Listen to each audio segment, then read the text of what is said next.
Welcome forward to the official pre-match press conference for the Combank Matildas versus Sweden. Australia will take on the world number 2 and reigning Olympic silver medalists here at Amy Park. Kick-off is 2:45 p.m. Tony will commence it with, how has the preparations been this week in sunny Melbourne? Oh, beautiful Melbourne. I've really enjoyed it. Actually been here since last week as well, so Melbourne is fantastic. The preparation has been good. As you know, they come in different days when we're coming to Australia from different time zones, different games and such. So Monday we did some position-specific work with the 5 players that we had in. Same thing on Tuesday. Wednesday was the first kind of whole team session. We did a defending game plan. We did an attacking game plan yesterday. I wasn't too happy with yesterday's session, to be honest. I was a bit frustrated. I think we looked slow and a bit flat in our legs and no energy, but the players responded really well today. So today, the pre-training session today was gold standard. Just talked to the team that this is the standards that we want in training. Unfortunately, we had a couple of knocks in training today because the intensity and the competition was really out there. And unfortunately, we had 2 knocks. So we have 2 question marks in the starting lineup for tomorrow that I won't know until tomorrow because of two knocks in training today. But that is what it is, and we deal with it. Other than that, the preparation has been really, really good. Who are the 2 knocks? Who are the 2 players? Is Sweden asking or you? I know. Now, I don't want to reveal that for now because that might influence Sweden's preparation on who is playing. But there's 2 players that is a bit question mark. We had one in a duel and one that blocked the shot on the foot and tweaked it a bit. So she had to step off. So we'll see. We'll see in the morning what that looks like. I'm sorry to not give you the names, but I need to hold that close to my chest. Anna, then Joey. We knew already Alana Kennedy wasn't going to be playing any role with her shoulder. Is there anyone else like that? Like thinking of players like what's in Elise Kellen-Knight's role and a Chloe Lagarzo both come off long-term injuries? Good question, and to be clear there, we had a really good communication with City, and I'm extremely thankful for the club releasing her because she's not back in full training, and we felt, both the club and us, that we could benefit from getting her in here to see the tactics, the video sessions, get some individual work on. Like today, she did some separate work individually because she can't do full contact. But for us, just having 3 camps left until we're going to potentially announce a roster, every day counts, and we really appreciate that Man City released her. When it comes to KK and Chloe, as you've seen, Chloe hasn't had 1 single minute with club yet. She did get those minutes against South Africa. She still have a bit to go to be back, but she's coming back to Australia now and get game time. How many minutes she's up for in this camp? She's available because she's training fully, but obviously she needs match minutes to be up and running in the tempo of international football. But I was really happy to get on the park against South Africa. So it's not just about minutes, it's about that feeling when you've done such a hard work for such a long time and get on the park again mentally. And you saw how the team got around her as well. So that's the mental tick we got there. KK, I've seen live a lot, and she's had a couple of 90 minutes and 45s and 60s, looking better and better.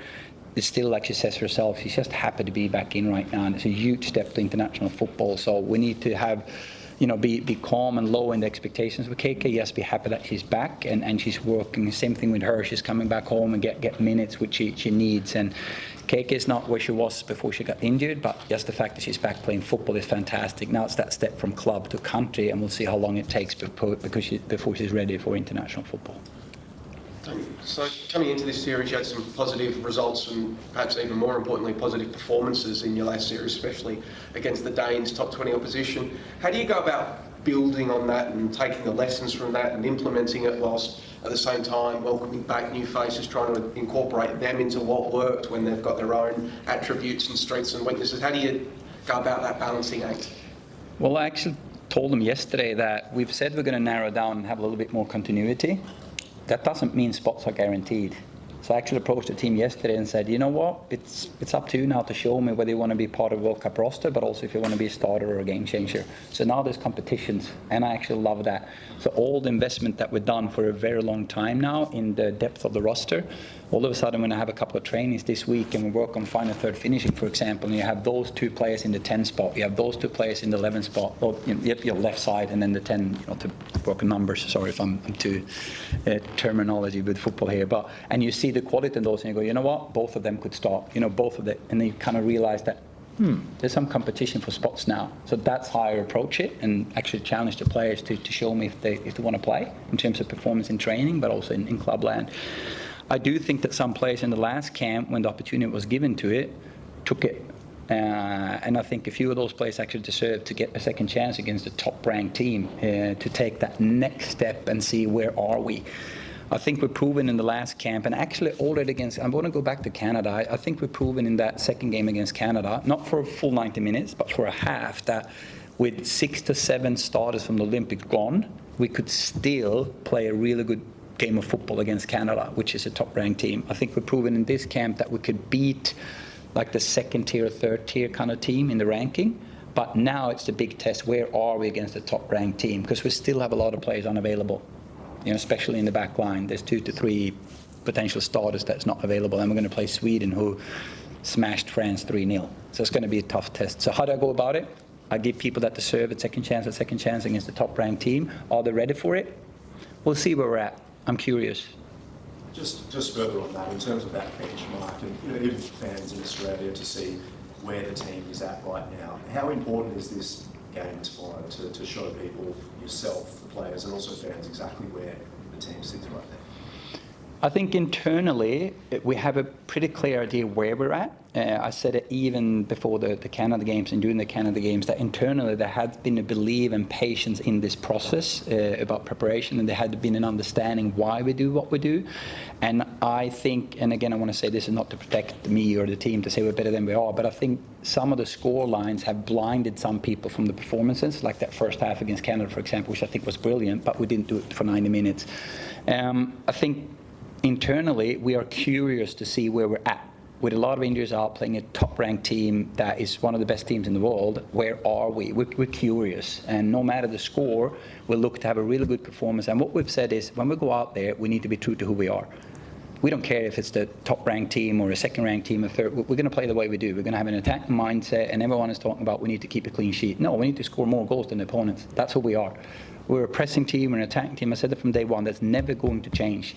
And can we do that against a top-ranked team with a lot of injuries? Or are we going to cough 3 goals? Well, if we do, we need to score 4. That's what we're curious about.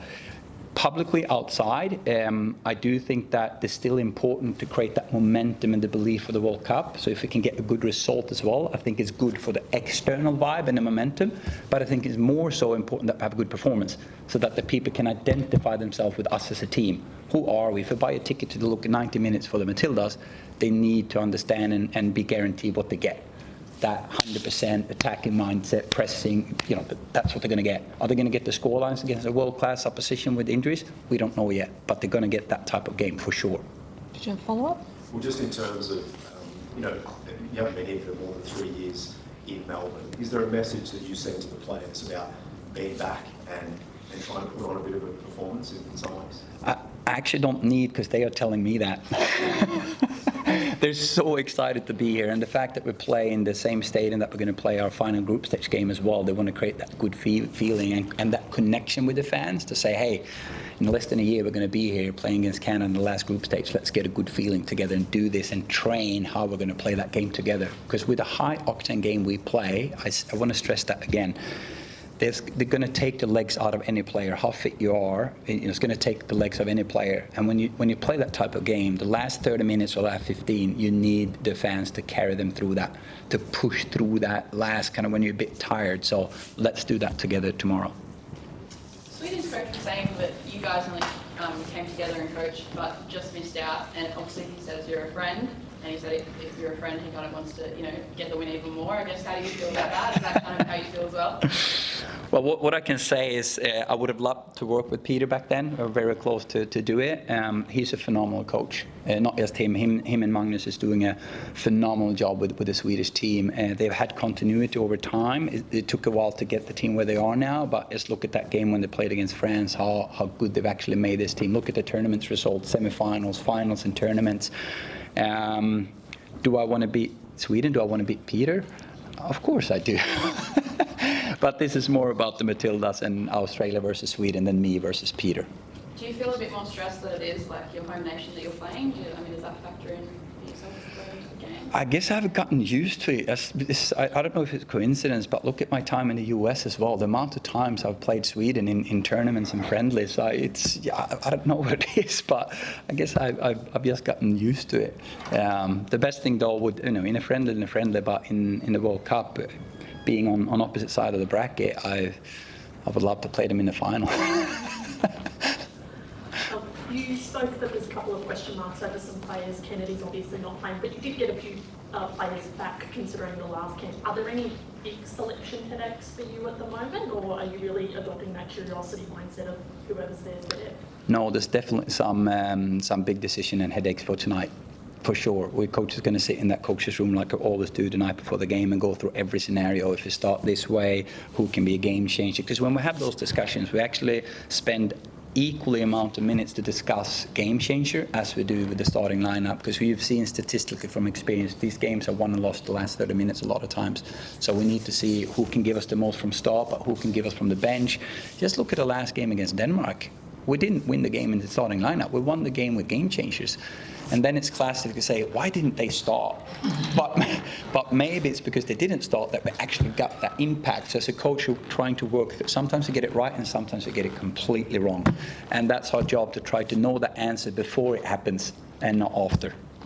I was going to say there's, I suppose, a lot of potential combinations that you could use. There's combinations now at clubland, both overseas and Australia. How important is utilising all of those combinations, and how much, I suppose, are you agonising over which combinations work best at the moment? You're actually on to exactly what we discussed right now, because we're not talking about the best player on the park, we're talking about the best chemistry, meaning the best team. Where is those links? Are they playing good together in clubland? What do they do with us? The one thing that we have been a bit frustrated on, to be honest, is that we haven't been able to have continuity, especially in the back line when it comes to chemistry. You know, just look at the different back lines we played throughout this last 18 months. That's been a bit frustrating for us. We've tried to spend more time than in training to get, like when they come into camp and the two of you might play a centre-back pairing, you get every single minute in training to work on that connections that you talk about. And then there's other pieces to this as well. It's an opposition. We play one of the fastest and tallest team in the world. They're brutally good in pressing and transitions, which needs maybe to affect our starting lineup, and they're extremely good in set plays. Us and them have best stats on attacking corner for the last year in international football. How do we defend corners, for example? You know, last game when we played Denmark, we had the shortest team on the park since I came on board, but also the fastest. So there's things like that as well. You know, how do we match Sweden in that sense? Emma. Yeah, so I would like to do some questions in Swedish. Yeah, cool. Ja. Tjena. Peter Gerhardsson pratade tidigare om att ni har två landslag som liknar varandra väldigt mycket, både i spelarutställning men också i spelarstil. Ni har många europeiska landslag, spelar i Allsvenskan. Hur ser det ut för era likheter? Ja, han har gjort sin hemläxa, Peter. Det är faktiskt väldigt mycket likheter kring vart våra spelare spelar. Sorry for speaking Swedish, I'll translate afterwards. Och att vart de spelar, hur många spelare spelar i toppklubbar i toppligorna och startar, hur många spelar i damallsvenskan och så vidare. Det är väldigt lika på det sättet. Och sen, de vill gärna pressa väldigt aggressivt, vi vill pressa. De har väldigt bra djupledsspel, vi har väldigt bra djupledsspel. De är väldigt starka på fasta, vi är väldigt starka på fasta. Så det finns väldigt mycket likheter där. Så det blir väldigt mycket intressanta matcher i matchen när det gäller den här matchen. Men kan det vara en nackdel att ni är så lika? Alltså, skulle man kunna vinna på att ni har era specialiteter på olika håll?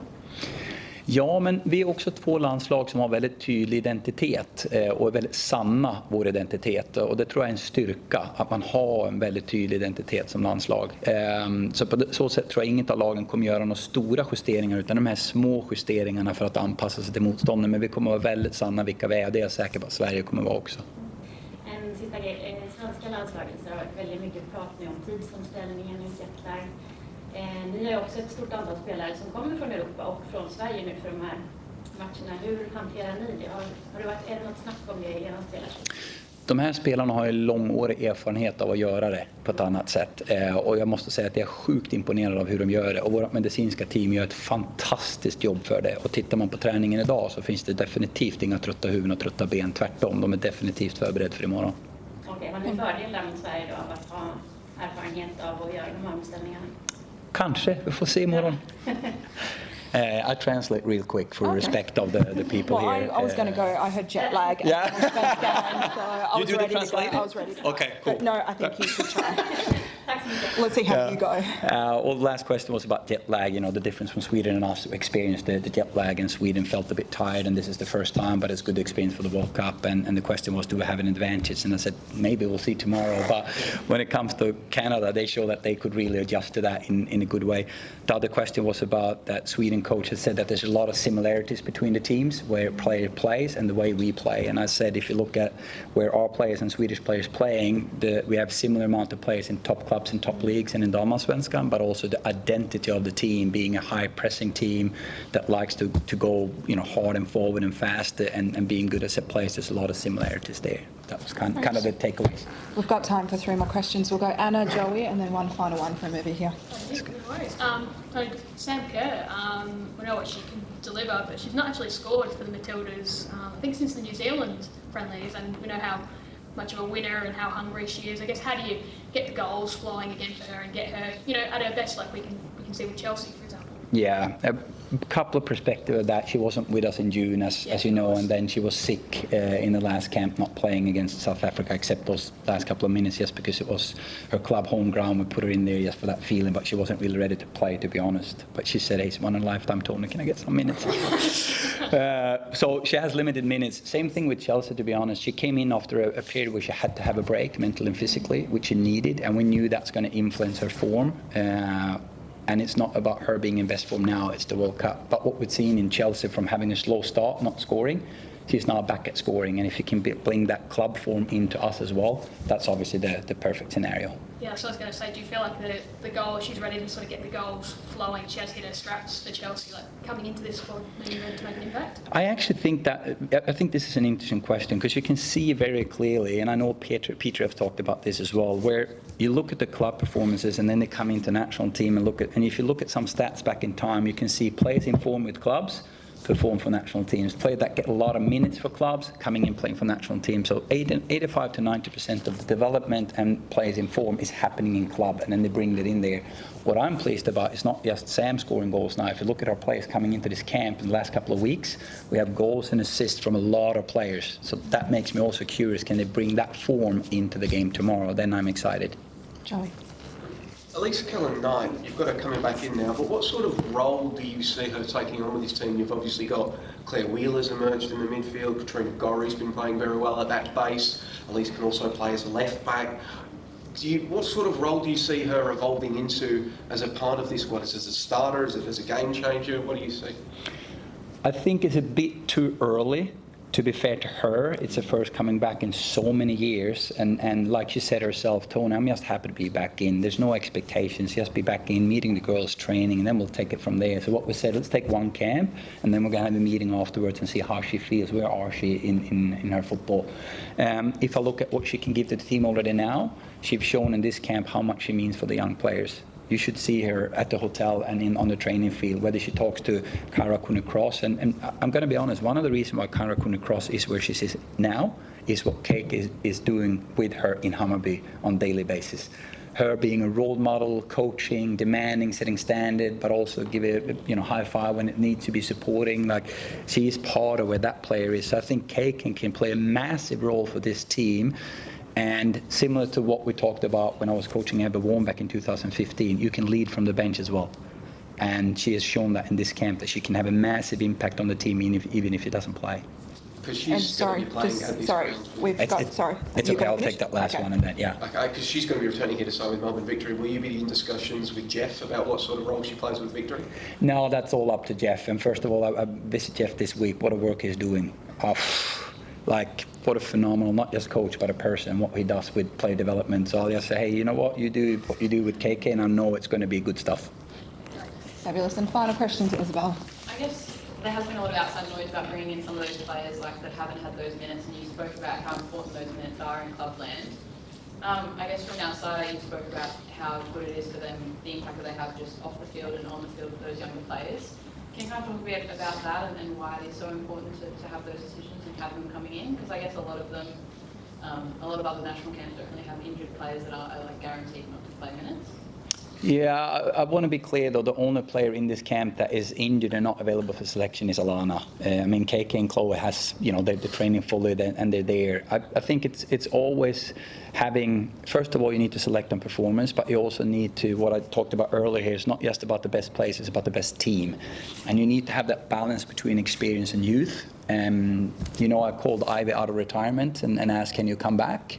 Why? Because first of all, she's a good footballer. Just look at how she's played as a centre back in BK Häcken in the top team in Damallsvenskan. She's been phenomenal. So performance-wise, she has the football skills, but also how much she gives to young players as a role model. And I think these young players coming in, they need those players. It's not just about a coach teaching them what it's about, because it's a certain culture in the Matildas as well with professionalism, the never say die attitude and all that. So you have to have that balance. Doesn't mean they guarantee the spot come World Cup 23. That's where the competition comes in. Let us know how the travel's been, how you found the journey over here and the preparations. How are they going in your first few days down in Australia? Yeah, I think I was, I don't know, myself is not the best, because I was here for 3 weeks ago on the draw in New Zealand. So I just went back, and then I come now and trying to get in the right. But I think it's the experience is very good, and I think just in that I was here for 2 weeks ago. Yeah, but I think it's a little bit easier for me. So the experience to go here, I think it's very important for the players and the leaders. We have the first day and how we set up the training sessions, how much can we do, and we have you can see that it's much individual with the players, how they have slept, what we can do in the training. So it's not the same that we have training sessions when we're in Europe. So we have to be very careful, but we also want to be effectful in the training we do. So I think the training yesterday, we could start to play against each other, to play football. Before it was more tactical things, low, vad heter det? Yeah, low load. Low load, yeah. So I think yesterday, 21 players, everybody was training the whole training, and that's good. And now for this hour now, so I think it's very good for us to see what's the game is now on Saturday. And for us, the whole preparation is that when we go for the World Cup, we're going to travel the 10th. We're going to be here, not here in New Zealand, the 12th. And then we start 23rd. So we have that. The 3rd, we're going to start with South Africa. And in between there, we have to have a training game. And where should we put it to get off after? And that's why it's important to be here now, so we can feel it after the game Saturday. But that's the perfect, or do we had it better to play on Sunday, on Monday, and how are we going to set up it for the World Cup? So it was, maybe I answered too many questions, I don't know. We'll open up to the floor. Maybe Emma? I'll pass it to I'm ready to get this happen. Peter said before, welcome. I know there are a few players who didn't make the trip with injuries, like Aslani, Rolfo, or for other reasons, Hurtig, Sega, Nilden I've got aren't here. Anyone else that's not fit after, or not maybe pulled up with an injury since coming, that won't be available tomorrow? You mean the whole squad? Yeah. Anyone that's pulled up sore this week since arriving that won't be playing? Yeah. So we have some, when we took out the squad, so after we have taken it out, they were injured in the games, Lina Hurtig and Amanda Nilden. And Kosovare Aslani also after that. So we choose to take in one player. So we have 21 players here now. It's just a normal thing that we took up the squad before, and they play in the. So it's also for a national coach. It's always this last when they play. You say don't make a change in the 24th minutes or something like that. You know that they're going to be out or there. So I think these 21 players here now, I get the medicine stuff this morning, and they say, all be ready for the game. And then we have training 1 hour today, and then we know. But I think everybody's, should be ready for tomorrow. You've played Australia a lot in the last couple of years. What do you need to get right about them, or what have you noticed about how they've developed and changed that's maybe a threat for you? Our development? Australia. Australia. Oh, okay. Yeah. I think we talk about it when we. I think Australia for us it's very good to meet them, and we have met them 3 times.